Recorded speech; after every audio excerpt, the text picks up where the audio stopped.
Friends, मैं हूं सलोनी वर्मा और आज की इस वीडियो में हम आपको पढ़ाने वाले हैं परसेंटेज। इस वीडियो में आपको मिलेगा concept, basic, short trick, different method और इम्पॉर्टेंट क्वेश्चंस भी होंगे। शर्त यह है कि आप पूरा सीखना चाहते हैं, हमारे साथ एंड तक बने रहें इस वीडियो में। स्वागत है आप सभी का आपके अपने YouTube channel SB for SB में।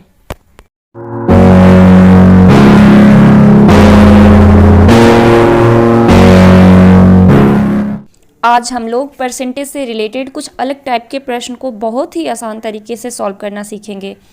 परसेंटेज के 4 पार्ट ऑलरेडी हमने करा रखा है, आप लोग उसे देखना ना भूलें। परसेंटेज का जो भी प्रश्न हम आप लोगों को सॉल्व कराते हैं वो कॉम्पिटिटिव एग्ज़ाम में पहले बहुत बार पूछा जा चुका है। साथ ही हम आप लोगों को एग्ज़ाम में प्रश्न को कम समय में सॉल्व कैसे करना है हम प्रश्न को सॉल्व करके बताते हैं, क्योंकि प्रश्न जब मैं सॉल्व कराती हूँ तो उसमें बेसिक और शॉर्ट ट्रिक दोनों आप लोगों को देखने को मिलता होगा। और अर्थमेटिक यानी कि अंकगणित में सबसे ज़्यादा इम्पॉर्टेंट क्या होता है? प्रश्न की लैंग्वेज को समझना। ऐसा क्यों? क्योंकि अंकगणित का कोई भी चैप्टर हो, अगर आपको जोड़ना, घटाना, गुणा और भाग करना आता है तो आप कोई भी प्रश्न को केवल कुछ सेकंड में सॉल्व कर लेंगे। लेकिन ऐसा तब पॉसिबल होगा जब आप प्रश्न की लैंग्वेज को सही से समझना सीखेंगे। और हमारा उद्देश्य यही है कि हम प्रश्न के जरिए आप लोगों को प्रश्न की लैंग्वेज समझना सिखाएं। अर्थात एग्जामिनर आपसे पूछना क्या चाहता है एग्जैक्ट आपको वही समझना है। ऐसा नहीं होना चाहिए कि एग्जामिनर आपसे पूछ कुछ और रहा है, आंसर आपका आया कुछ और है, जो ऑप्शन से मैच भी कर जाता है और आप लोग टिक करके चले आते हैं, जिससे आपका प्रश्न गलत हो जाता है। तो इसलिए प्रश्न की लैंग्वेज को समझना आप लोगों के लिए बहुत ज़रूरी है। चलिए स्टार्ट करते हैं आज का पहला प्रश्न।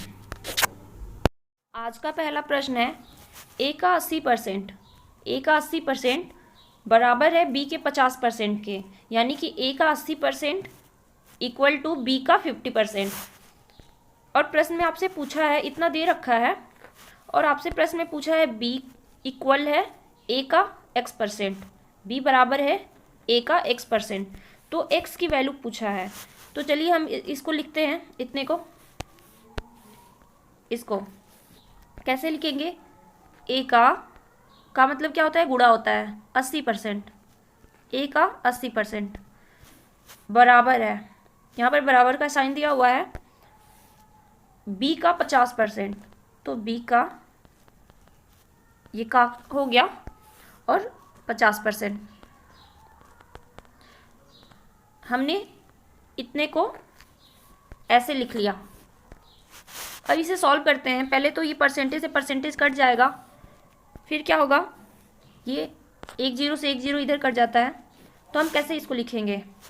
इसे लिखते हैं, इसको इसके नीचे लेके आएंगे तो A/B इक्वल, इधर 5 है, 5 तो इधर ही रहेगा और ये नीचे आ जाएगा हर में। तो यहाँ से हमें क्या पता चला? ए की वैल्यू पता चली और बी की वैल्यू पता चली। ए इक्वल टू क्या होगा 5 और बी इक्वल टू क्या होगा 8। यहाँ से A/B की वैल्यू हमें पता चल गई। अब प्रश्न में क्या पूछा है? प्रश्न में पूछा है बी बराबर है ए का x%, बी ए के x% के बराबर है। तो हम लिखते हैं यहाँ पे बी इक्वल टू ए का x%, यानी कि ए गुणते x%। ऐसे हमने लिख लिया, इस बात को हमने इस फॉर्म में लिख लिया। अब क्या करते हैं, हम यहाँ से वैल्यू रख देते हैं, ए और वी की वैल्यू रखेंगे। तो यहाँ पे वी की वैल्यू क्या है? 8 है, तो हम यहाँ 8 लिखते हैं इक्वल, ए की वैल्यू क्या है यहाँ पर? 5 है, तो हम लिखते हैं 5 गुणते x%। तो x% को क्या लिख सकते हैं? x/100। अब यहाँ से ये क्या होगा, कट जाएगा 20 बार में, तो हमें x की वैल्यू यहाँ से पता चल ही जाएगा। x का मल्टीप्लाई कर देंगे, 20 में 8 का मल्टीप्लाई करेंगे तो गुणा करेंगे, 20 में 8 का मल्टीप्लाई करेंगे तो क्या होगा 160। 20 गुणते 8 करेंगे तो आएगा 160। ये आपका आंसर निकल के आ गया। इतना आसानी से हमने निकाल लिया। पहले क्या किया, ये इक्वेशन था, इस इक्वेशन को हमने क्या किया, इस फॉर्म में लिखा है। फिर यहाँ से हमने ए और बी की वैल्यू निकाल ली है, ए और बी की वैल्यू निकल गई है, तो हमने इस इक्वेशन को यहाँ पर इस फॉर्म में लिखा है। फिर यहाँ से हमने क्या किया है कि बी का मान यहाँ पे निकाला था और ए का भी मान निकाला था, तो हमने क्या किया है, यहाँ पे रख दिया है। और मान रखने के बाद फिर हमने यहाँ से x की वैल्यू निकाल ली है, तो x की वैल्यू क्या निकल के आ गई है 160। चलिए अगला प्रश्न करते हैं। पढ़ते हैं इस प्रश्न को।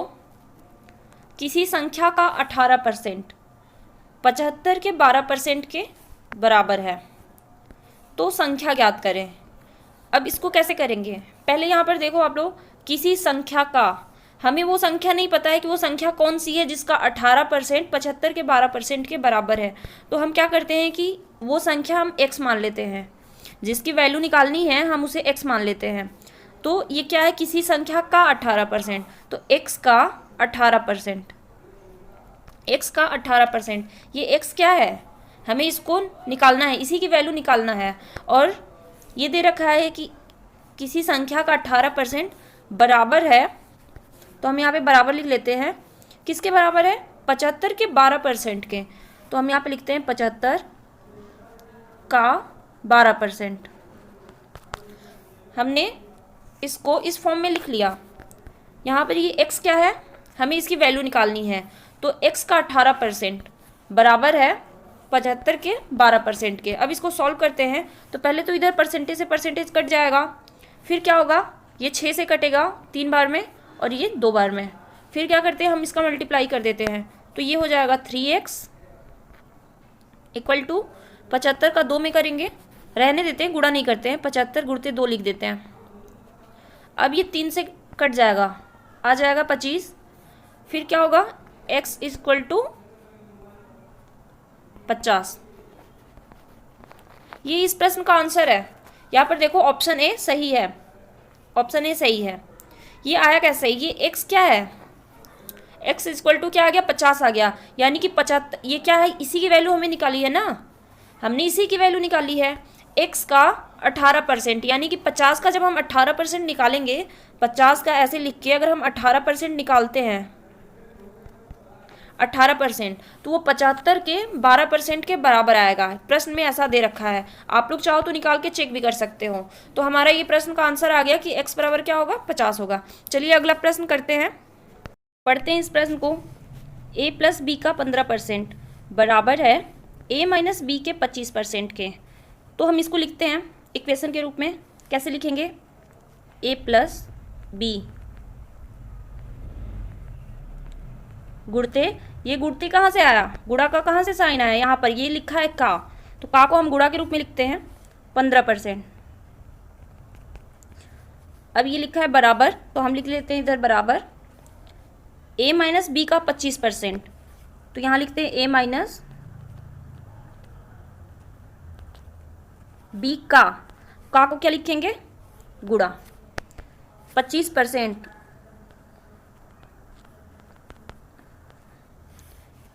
इतने को हमने इस फॉर्म में लिख लिया है। अब इसे सॉल्व कैसे करेंगे?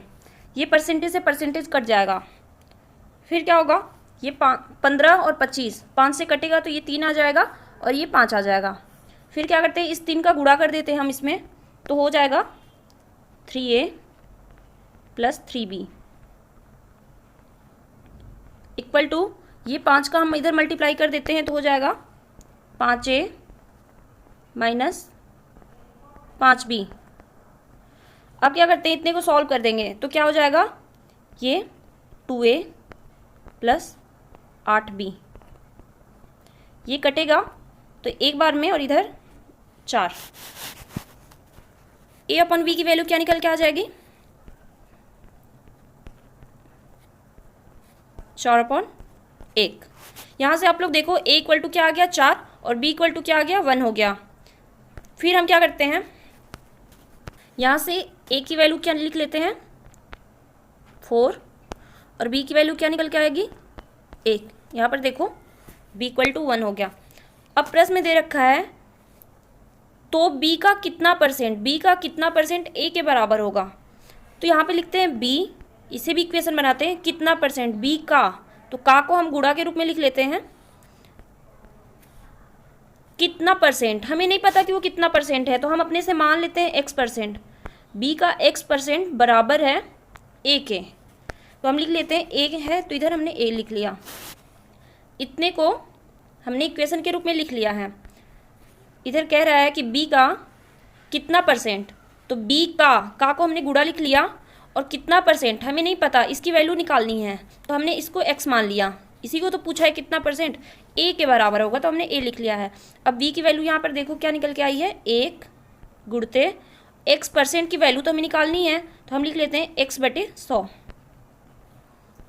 इक्वल टू ए की जगह पे क्या लिखेंगे, इधर हो 4 हो गया, तो ये लिख लेंगे 4 लिख लेंगे। अब यहाँ से हमें x की वैल्यू पता चल जाएगी, तो x इक्वल टू क्या हो जाएगा 400। अब हमें इसकी वैल्यू फाइंड करनी थी x परसेंट की, और x की वैल्यू हमें पता चल गई 400, तो b का कितना परसेंट a के बराबर होगा, b का कितना परसेंट a के बराबर होगा, तो b का 400%, 400%। x की वैल्यू पता चल गई, तो हम x की वैल्यू 400 है, तो x परसेंट की वैल्यू क्या होगी, 400% होगी। तो ये क्या है, इस प्रश्न का आंसर है। यहाँ पर देखो इसमें कौन सा ऑप्शन सही होगा, ऑप्शन नंबर डी सही है, इसका करेक्ट आंसर होगा ये। चलिए इसी टाइप के कुछ और भी प्रश्न करते हैं। इस प्रश्न को सॉल्व करते हैं। इसमें पूछ रहा है दो संख्या में से बड़ी संख्या का 40% छोटी संख्या के 60% के बराबर है। यदि संख्या का योग 150 है, 150 है, तो बड़ी संख्या क्या है। हमसे क्या पूछ रहा है, बड़ी संख्या पूछ रहा है। तो सबसे पहले क्या करेंगे, पहले लिख रखा है दो संख्या, तो वो दो संख्या क्या है हमें नहीं पता है, तो हम क्या करेंगे, वो दो संख्या कुछ भी मान लेंगे, XY मान लेंगे, AB कुछ भी मान सकते हैं। तो हम लिख लेते हैं बड़ी संख्या को B से और छोटी संख्या को C से। तो बड़ी संख्या का 40%, तो बड़ी संख्या को हम कैसे लिखेंगे, B से, तो B का 40%, B का 40% बराबर है, यहाँ पर दे रखा है बराबर है छोटी संख्या के, तो छोटी संख्या हम क्या मान लेते हैं, C मान लेते हैं। छोटी संख्या के 60% के बराबर है, तो C का 60%। हमने क्या किया, इसे इक्वेशन बना लिया है, यहाँ तक जो भी दे रखा था हमने इक्वेशन बना लिया। अब क्या करते हैं, इसको सॉल्व कर देते हैं। तो ये 20 से कट जाएगा 2 बार में, और ये 3 बार में, और ये परसेंटेज से परसेंटेज भी कट जाएगा। तो क्या होगा, 2b इक्वल टू 3c, तो b/c इक्वल टू 3/2। यहाँ से हमें बड़ी संख्या और छोटी संख्या की वैल्यू पता चल गई। बड़ी संख्या क्या है 3 यूनिट, और छोटी संख्या क्या है 2 यूनिट। फिर इसे करते हैं, b की वैल्यू क्या है, b क्या है, बड़ी संख्या है, तो b इक्वल टू 3, और c इक्वल टू, c क्या है, छोटी संख्या है, तो क्या हो जाएगा 2। बड़ी संख्या क्या है 3 है, छोटी संख्या 2 यूनिट है। अब प्रश्न में दे रखा है यदि संख्या का योग 150 है, संख्या का योग 150 है, तो बड़ी संख्या याद करें। तो हम क्या करते हैं, 3 यूनिट और 2 यूनिट को ऐड कर देते हैं, क्योंकि संख्या का योग दे रखा है, तो वो संख्या क्या है, ये दोनों संख्या क्या है 3 और 2 हैं, तो हम इसको जोड़ लेते हैं। 3 और 2 क्या हो जाएगा 5 यूनिट। 5 यूनिट किसके बराबर है, 150 के, क्योंकि प्रश्न में दे रखा है संख्या का योग, तो हमने पता कर लिया कि वो कौन सी संख्या है, वो संख्या 3 और 2 है, और संख्या का योग 150 है, तो हमने लिख लिया कि इसका योग ही 150 के इक्वल है। तो 1 यूनिट इक्वल टू क्या आ जाएगा 30। 1 यूनिट की वैल्यू क्या निकल के आ गई, 30 निकल के आ गई। प्रश्न में आपसे 1 यूनिट की वैल्यू नहीं पूछा है, प्रश्न में पूछा है कि बड़ी संख्या क्या है, बड़ी संख्या पूछा है। तो यहाँ पर आप लोग देखो बड़ी संख्या क्या है 3 है, बड़ी संख्या 3 यूनिट है, और ये 2 यूनिट था, तो बड़ी संख्या की वैल्यू 3 यूनिट। तो हम क्या करते हैं यहाँ से 3, 1 यूनिट बराबर 30, तो 3 यूनिट बराबर क्या हो जाएगा 3 गुणते 30। यहाँ से हमें पता चल गया 90, मल्टीप्लाई करेंगे तो आ गया 90। ये कैसे आया है, ये 3 यूनिट क्या था, बड़ी संख्या थी, तो 1 यूनिट बराबर 30, तो 3 यूनिट की वैल्यू क्या होगी, हमने 30 का मल्टीप्लाई कर दिया, तो यहाँ से ये आंसर निकल के आ गया। यहाँ ऑप्शन नंबर सी सही है। चलिए अगला प्रश्न करते हैं। इस प्रश्न को देखते हैं। इस प्रश्न में दे रखा है ए की आय का 10% बराबर बी की आय का 15% बराबर सी की आय का 20%। मतलब कि ये तीनों बराबर है। यदि तीनों की आय का योग इतना है तो बी की आय ज्ञात करें। सेम अभी हमने जो प्रश्न किया है वैसा ही है। चलिए इसे सॉल्व करते हैं। ए की आय का 10%, इसे लिखते हैं ए का